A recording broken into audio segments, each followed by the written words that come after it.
Welcome back, young scholars. This is the second video on World War II. The big questions you should be able to answer after watching this video are: first, how was World War II similar to previous wars, and how is it different? Second, what were the major events in World War II that led to the Allies' victory? And then third, what were the effects of World War II? So that first question, how was World War II similar to previous wars, and how is it different? So we had discussed in World War I that there was a number of alliances, both public and secret alliances, that had formed in the run-up to World War I, and in some ways that was very similar to World War II. You can see here a cartoon showing Adolf Hitler and Joseph Stalin asking the question, "Wonder how long the honeymoon will last?" And that is because the Nazis entered into an alliance with the Soviets. That is an unusual alliance because, as we know, the fascists and the socialist communists do not like each other. It turned out that this cartoon predicted it right. Hitler would break that alliance and attack the Soviet Union. There were two major sides in World War II. There's a fun game that you can play called Axis and Allies that represents those two sides. I used to play it a lot in high school. So on one hand, we have the Axis powers, and that is Nazi Germany, Japan, and Italy. Makes sense, right? You have two fascist states in Italy and Germany, and this imperial power in Japan. So those are our Axis powers. And then on the other hand, you have the Allies, represented by the United States, Great Britain, and the Soviet Union. So an alliance that formed between the British, the Soviets, and the United States. World War II, like World War I, was also a total war. What we mean by total war, again, is the governments are using a variety of strategies to try and mobilize all aspects of the population, including people on the home front, for the purpose of waging war. One way they do this is through propaganda. So you've seen images and posters from World War II from the United States. Here we see one from Nazi Germany. Here we see one from Great Britain, suggesting unity amongst various soldiers recruited from all the various British colonies. I want to spend just a second on Nazi propaganda. When it comes to trying to get in the mindset of people in Germany in the 1930s and why, unfortunately, they bought into fascist ideology, one possible explanation has to do with the success that Hitler had utilizing propaganda to essentially persuade or brainwash his people. And Hitler talks about this in Mein Kampf. He says, "The art of propaganda lies in understanding the emotional ideas of the great masses. The purpose of propaganda is to hit more of your heart rather than your brain, to pull on those emotional heartstrings." So as we look at a couple of different examples of Nazi propaganda, we can see some of the symbols used to do that. So first, we have the flag, which is a very strong symbol of German nationalism. In this case, you have a specific symbol, the swastika, which was a symbol for the Nazi party. And then finally, you have a soldier in uniform, strong, clenched jaw, looking off into the distance. So the glorification of the military. Nazi propaganda also was used to dehumanize Jews.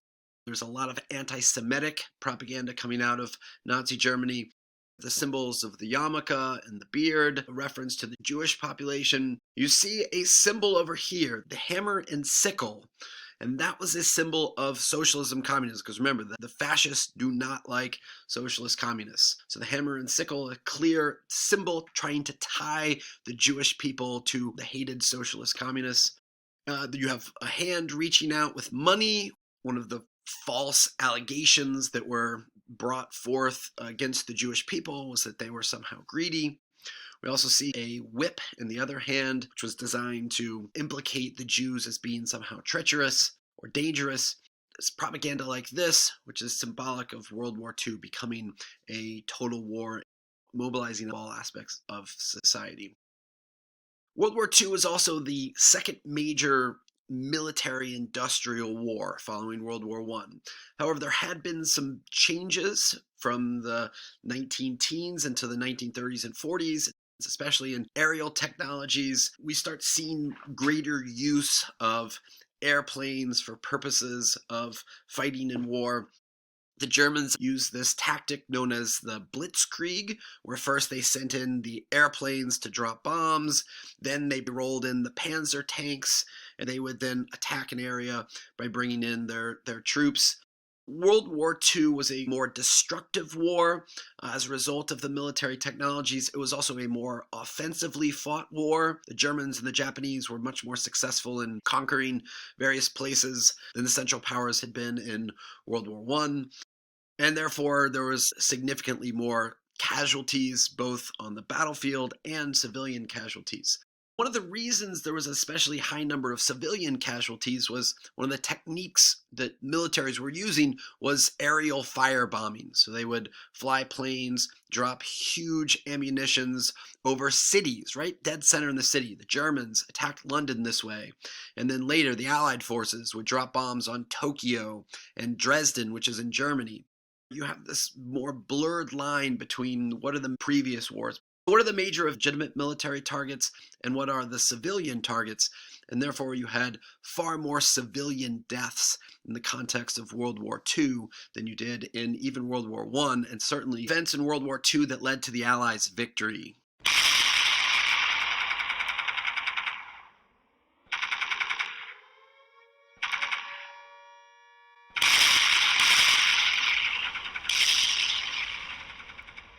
December 7th, 1941, the day that will live in infamy, the day that the Japanese attacked Pearl Harbor. The reason Japan did this was because they saw the U.S. Navy as a threat to their expansion. So they ordered a surprise attack on U.S. naval bases both in Pearl Harbor and the Philippines. In response, the United States joins World War II. One day later, 1941, the tide then begins eventually to turn in favor of the Allies. The president of the time is Franklin Delano Roosevelt. He meets with the British Prime Minister, Winston Churchill, and they devise a strategy that's going to focus on Europe first. So not Japan, but instead focus on Europe first and then turn their attention to the Pacific. Who's missing from this meeting? Right? When we talk about the major Allied powers, we had Great Britain, the United States, but also the Soviet Union. And Joseph Stalin certainly was not too thrilled at the outcome of this meeting. What Stalin wanted was the United States to open a second front in France. By attacking the Nazis in France, the thinking was they would then have to divert more of their military resources, and that would take some strain and pressure off the fighting that was taking place in the Soviet Union. The United States decided not to, at least at that time, attack the Nazis in France. This begins these tensions between the United States and the Soviet Union that were only heightened at the conclusion of World War II. Some people argue that maybe this is the beginnings of the Cold War. Instead, the United States plans an invasion starting in North Africa. So the British and U.S. troops begin an invasion campaign where Nazis had controlled northern Africa. Eventually, they get to Italy and they defeat those forces. They push into southern Italy and eventually take control over Rome. Mussolini is killed. The Soviets experience a significant victory in Stalingrad and then begin the process of slowly pushing back Nazi forces into Eastern Europe. In 1944, the Allied forces launched an invasion in France at the beaches of Normandy. This was just what the Soviets had initially asked for. The successful invasion is known as D-Day. The Allied forces eventually are successful in recapturing Paris. At this point, the Nazi forces are beginning to be pushed back into Germany. The Soviet Red Army is successful in making its way all the way to Berlin, where Hitler is surrounded in a bunker. He decides to commit suicide along with his wife, who had been married to for all of about one day. Presumably on their honeymoon, they decided to commit suicide together. So hooray! The Allied forces are victorious in defeating the Nazis, but that is not the end of the war, because we still have the Pacific Theater to deal with. U.S. naval forces begin a strategy across the Pacific to capture various islands which were held at the time by Japan. So Allied forces are successful in recapturing the Philippines from the Japanese, the Dutch East Indies, parts of Indochina. There were two major battles as we move closer to Japan, Iwo Jima and Okinawa. This was a strategy known as island hopping because the U.S. forces would oftentimes, for the islands that were more well fortified by the Japanese, simply hop over them, surround them, and then cut the Japanese off that were living on that island from any supplies. So that was successful in causing many of the Japanese forces to surrender. Meanwhile, in 1939, Albert Einstein, a German scientist who immigrated to the United States, had written to President Franklin Delano Roosevelt, letting him know that some recent work leads me to expect that the element of uranium may be turned into a new important source of energy in the immediate future. This new phenomenon would also lead to the construction of extremely powerful bombs. The United States begins a secret project known as the Manhattan Project to build nuclear weapons. They do so throughout the war from 1939 until the deployment in 1945. This is a quote by one of the scientists who worked on that project named Robert Oppenheimer, where he is describing the conflict that he felt in being involved in this project, knowing the destruction that these bombs would unleash. And here he references the Hindu Bhagavad Gita scriptures and Arjuna's dilemma that we learned about earlier in the year. We knew the world would not be the same. Few people laughed. Few people cried. Most people were silent. I remembered the line from the Hindu scripture, the Bhagavad Gita. Vishnu is trying to persuade the prince that he should do his duty, and to impress him takes on his multi-armed form and says, "Now I am become death, the destroyer of worlds." I suppose we all thought that one way or another. So scientists were very conflicted, realizing the power that they were unleashing. So Harry Truman becomes president shortly after Franklin Delano Roosevelt's death, and he orders that the bombs be used on Hiroshima and Nagasaki, two targets in Japan. It was a military target, but it also had an impact on civilians as well. Around 70,000 people died in Hiroshima. Another about 70,000 were injured. The Japanese, after that first bomb at Hiroshima was deployed, chose not to actually surrender. This is a strong samurai culture. Just they're going to go down fighting. The United States then dropped a second bomb on Nagasaki. Another 40,000 people died. And shortly thereafter, the Japanese do, in fact, surrender, ending the war.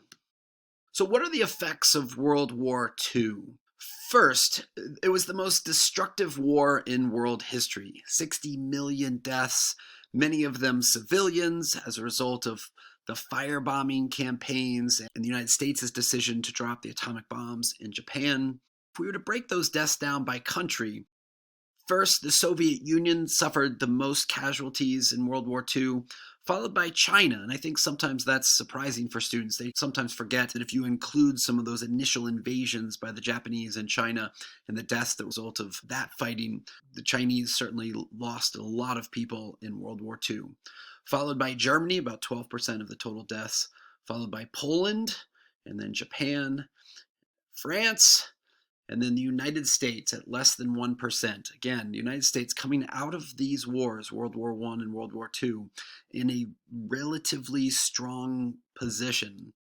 A second major effect of World War II is that Hitler and the Japanese, to some degree, make empires uncool. Relations between those imperialist nations, like the British, the French, the Dutch, the Belgians, like the Portuguese, and the colonies they possessed in Africa, in South Asia, and Southeast Asia begin to become strained. Part of this also is that the subjects of these colonies are increasingly demanding their independence. And we are going to see revolutions and independence movements break out across Africa and Asia in the 1960s and the 1970s, which is going to lead to decolonization, which is what we're going to talk about in the next unit. The global balance of economic and political power also shift. The beginning of World War I, Europe is really at its peak in terms of global dominance. By the time we get to the end of World War II, Europe is struggling. Instead, we see the rapid rise and shift in power to the United States and to the Soviet Union. And those two countries come to see each other as rivals following World War II, and this is going to evolve into the Cold War, which is an ideological struggle between the United States, representing the sort of ideas of democracy and capitalism, and the Soviet Union, representing the ideas of a more authoritarian socialist communist state. Big questions you should be able to answer after watching this video. How is World War II similar to previous wars, and how is it different? What were the major events in World War II that led to the Allies' victory? And what were the effects of World War II? As always, thanks for watching.